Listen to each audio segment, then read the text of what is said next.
Fala galera, beleza? Bem-vindos à última parte da trilogia sobre a fase clássica dos Cavaleiros do Zodíaco.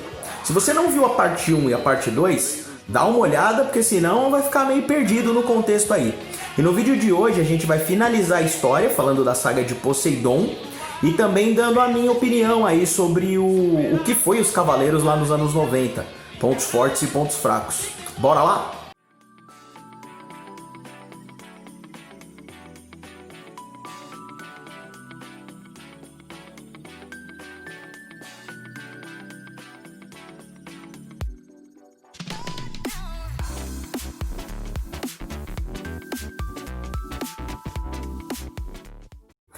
Antes da gente começar, eu queria pedir para você deixar o seu like, comentar e, se possível, compartilhar. Você não sabe o quanto isso ajuda pra caramba o nosso trabalho. Não esquece de ativar o sininho das notificações. Segue também lá no Insta e no Facebook. O canal Novidades Antigas tem vídeo novo toda semana. Bom, com a fase do Santuário terminada, a gente vai falar do episódio 74 ao 114, que é a saga de Poseidon. Pois bem, passou algum tempo ali depois da briga no santuário, a coisa voltou ao normal.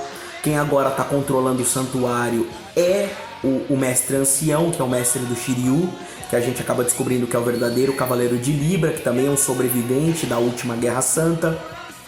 E tá tudo na paz. Do nada, gente, absolutamente do nada, aparece um guerreiro chamado Shido, tá? E ele fala que ele é o representante das terras geladas de Asgard, um lugar onde o sol nunca bate, e que ele foi mandado pela Hilda para desafiar a Saori, porque eles cansaram de morar naquele lugar horrível e frio, e eles querem mudar de lugar. Só que qual que é o problema? A Hilda, ela é tipo uma deusa, e o que acontece? Se ela não gastar a energia dela, as geleiras do mundo vão derreter, e o mundo vai ser inundado pelo mar. A gente vai viver!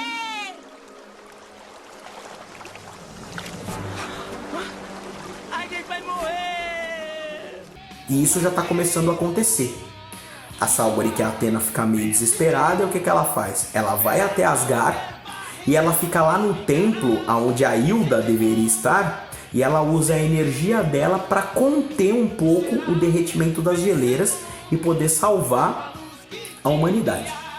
Nesse meio tempo eles descobrem que a Hilda, na verdade, foi possuída por alguém que a gente não sabe quem é. Ela colocou um anel chamado Anel de Nibelungo no dedo e, ela ficou loucona, despirocou, falou: eu quero conquistar o mundo, chega de ficar aqui segurando gelo, vamos pras cabeças. E aí os cavaleiros começam a ir atrás dos cavaleiros deuses, que são os cavaleiros da Hilda, porque eles têm umas pecinhas chamadas Safira de Odin, que eles precisam de todas essas safiras para alguém poder vestir, alguém, né? Ninguém sabe que é o ser, vestir a armadura de Odin e poder salvar a Hilda. Pois bem, e aí as brigas começam. Os cavaleiros deuses, eles são em 7, isso é o que a gente achava, porque a gente tem o Thor, a gente tem o Fenrir, a gente tem o Hagen, a gente tem o Alberich, a gente tem o Mimi, a gente tem o Shido, que foi aquele primeiro que atacou os cavaleiros. E o Shido é legal porque ele tem uma sombra, que é um outro cavaleiro, que é o irmão gêmeo dele, que é o Bado. E tem uma história bem legal entre os dois irmãos, que não é muito feliz, como todas as histórias de irmãos aqui em Cavaleiros do Zodíaco, mas é uma história bem legal. E tem o Siegfried, que é o mais forte de todos eles. Depois que eles conseguem derrotar todos os cavaleiros deuses, eles conseguem as safiras de Odin, a armadura de Odin vem pro Seiya e ele consegue libertar a Hilda. Só que nesse meio tempo a gente descobre que quem estava dominando a Hilda era Poseidon. E aí todo mundo acha estranho, porque Poseidon é um cara que nunca tinha tentado tomar a Terra, mas do nada ele resolveu fazer isso. E aí que começa a trama. Por quê? Vocês lembram lá do começo da história, quando eu falei do Saga e do Canon, que o Canon ficou preso numa caverna e ia morrer afogado? Não. Pois bem, olha o que aconteceu. Quando ele estava quase morrendo afogado, a Saori, que é a Athena, ainda bebê, ela consegue, com a energia, o cosmo dela, salvar o Cânon e ele acaba caindo no templo de Poseidon, que ficava embaixo do Cabo Sunion, só que abaixo do oceano. É como se tivesse um templo, sabe, gigantesco embaixo do oceano, sem água. Quando ele cai lá, o que ele faz? Ele remove o selo que prendia Poseidon, que a Atena tinha deixado, e aí ele mente pro Poseidon. Ele fala que ele é o Marina, que é o cavaleiro de Poseidon, de dragão do mar, e fala pro Poseidon para ele continuar dormindo, que ele vai cuidar de tudo pro Poseidon. Ou seja, o Cânon tá tentando manipular o Poseidon para dominar o mar e a terra. Doido. O que acontece? O Poseidon, ele quando sai da ânfora, daquele vasinho lá, que o Cânon liberta ele vai pro corpo de um menino chamado Julian Solo, que vai vir a ser o Poseidon. E aí o que o Cânon ele faz? Ele reúne os 7 Marinas. Eu acho essa saga muito louca porque os Marinas eles representam os 7 oceanos que existem no planeta Terra. E aí no templo de Poseidon existem 8 pilares, 7 pilares que sustentam cada um dos 7 oceanos do planeta e o pilar principal, tá? O que acontece? Quando o Seiya liberta a Hilda, o Poseidon vai lá, que a gente sabe que não é o Poseidon, é o Cânon, e sequestra a Atena, que estava lá tentando fazer a geleira parar. E aí a Hilda, agora que voltou ao normal, ela mostra para eles como chegar no templo de Poseidon, e eles vão para lá. Só que chegando lá eles descobrem que a Atena está presa num grande pilar central, que é um pilar que está se enchendo de água, para que Poseidon, que a gente sabe que ainda não é Poseidon, é o Cânon, tá tentando inundar o mundo e ela tá recebendo essa água nesse pilar para evitar que o mundo encha de água. Então eles têm que destruir os Marinas que protegem os outros pilares, porque se os pilares não caírem, o grande pilar, o grande suporte principal, como eles chamam, não vai ceder. E aí o que acontece? Eles têm que enfrentar todos os Marinas. E aí a gente tem o Bayan, do cavalo marinho, o Io de Esquila, o Isaac de Kraken, o Cânon, do dragão marinho, que é o grande manipulador. Tem o Sorento de Cirene, que é o cara que estava lá ajudando a dominar a Hilda de Polaris. A gente tem o Casa de Limades. E tem o... Ai, como é que é mesmo o nome do último? Não sei. Cristina de Crisaor. Então são 7 generais marinas, como eles são chamados. E eles também têm uma mensageira que é a Tétis de Sereia, que ela não chega a ser uma guerreira, mas ela tá ali para fazer umas fofocas, fazer uns negócios. Bom, o que acontece? Mesmo derrotando os generais marinas, precisa destruir o pilar. E aí o Kiki, que é uma criança lá que ajuda eles trazem a armadura de Libra, que tem algumas armas para destruir os pilares. E aí no fim eles chegam no templo de Poseidon. Poseidon já tá lá acordado, só que ele ainda não tem o poder dos deuses. E aí eles enchem tanto o saco de Poseidon que Poseidon acaba acordando, e aí o bicho pega, né? Eles precisam unir todas as forças para conseguir imobilizar o Poseidon e libertar a Saori. Bom, eles conseguem fazer isso, a Saori fica livre e eles voltam para a Terra. Só que detalhe, gente, esses 114 episódios não tem nada a ver com a história principal, que é a Guerra Santa, que acontece de 243 anos a 243 anos contra Hades. Isso é um tema para um outro vídeo, que inclusive se vocês quiserem, vocês comentam aí que eu faço. Beleza? Então esse é o resumão, né? Esse é o grande resumo dos 114 capítulos da fase clássica, que foi exibida na Manchete.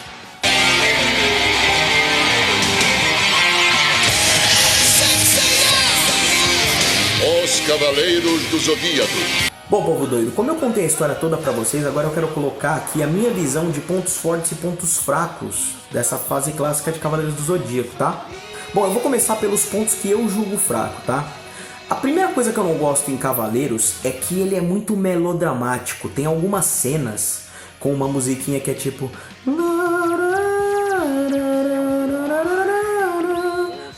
Essa musiquinha é muito tipo novela mexicana. O Dedé Monstro vai colocar aí pra vocês. Então tem algumas cenas que é muito melodramática, é muito tipo, oh meu Deus. Até quando eu era criança eu achava aquilo meio puxado, mas...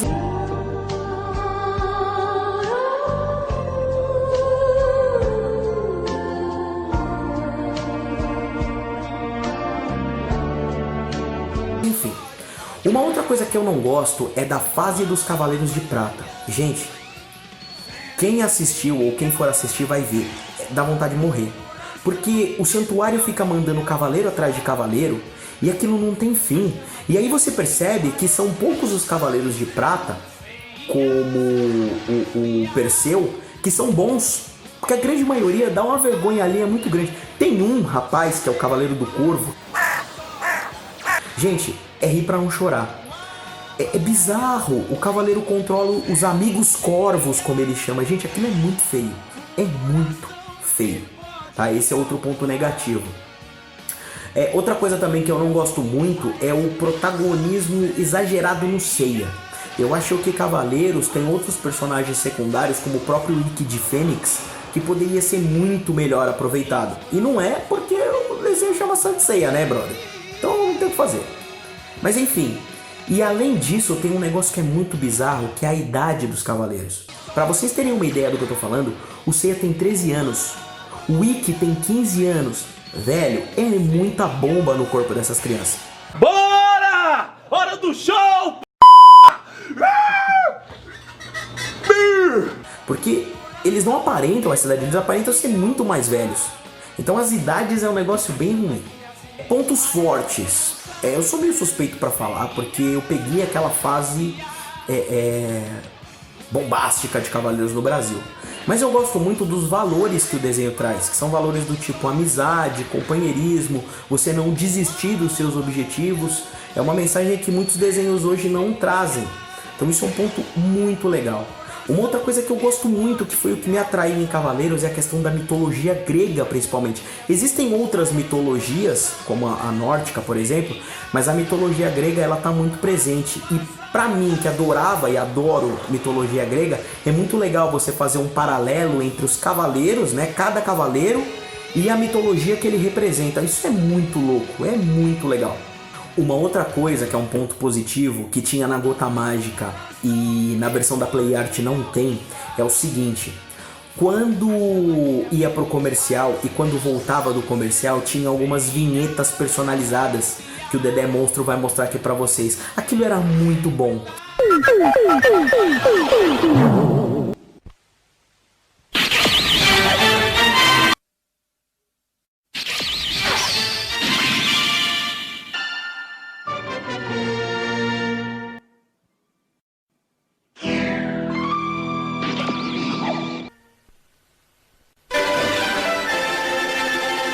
Outra coisa que a versão da Gota Mágica tinha é que quando o narrador falava algum episódio, por exemplo, a amizade entre Shiryu e Seiya, aparecia um desenho no fundo, como se fosse um plano de fundo ao título do episódio, que a Play Art não colocou. E isso era muito louco, e tenho muita saudade disso, muita saudade mesmo.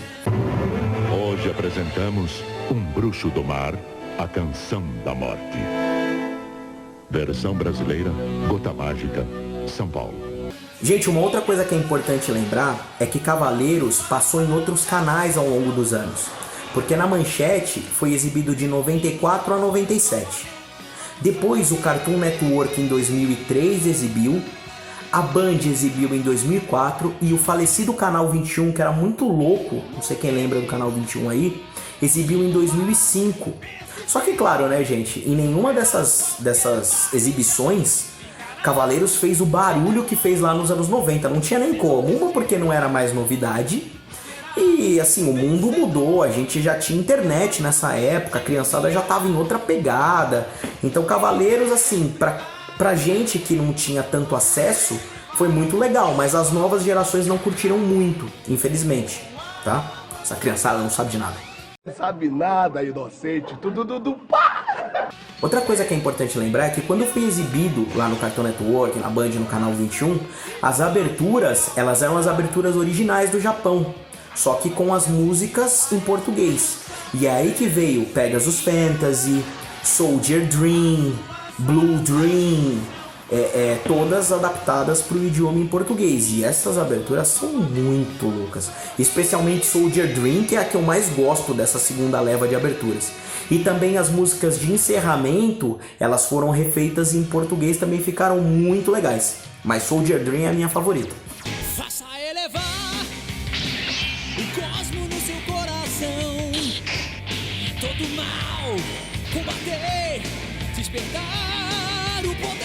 Lutar e brilhar como um guerreiro, de voar, persistir, superar qualquer barreira.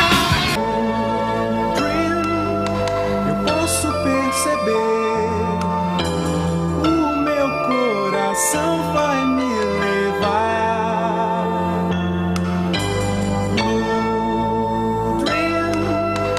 Não posso dizer. No céu uma constelação escolherá um vencedor, brilhando não se extinguirá até cumprir sua missão. Nós aqui do canal Novidades Antigas, a gente quer muito que vocês participem, tá? A gente quer muito que vocês se inscrevam, que vocês curtam os vídeos. E para incentivar isso, a gente vai fazer um sorteio aqui no canal, que é o seguinte: quando o nosso canal bater a meta de 1000 inscritos, presta bem atenção, quando o nosso canal bater a meta de 1000 inscritos, nós vamos sortear entre os inscritos toda a fase clássica em DVD com a dublagem da Gota Mágica lá da Manchete. Gente, isso é raridade, isso não tem aí no mercado. Então é o seguinte, somente para aqueles que forem inscritos no nosso canal, e quando a gente bater a meta de 1000 inscritos, a gente vai sortear todos os 114 episódios com a dublagem da Manchete. Então não perde tempo e se inscreve no nosso canal, beleza? Ó, gente, falando sobre a promoção, tá? Não esquece que não basta só você se inscrever no canal Novidades Antigas para concorrer no sorteio.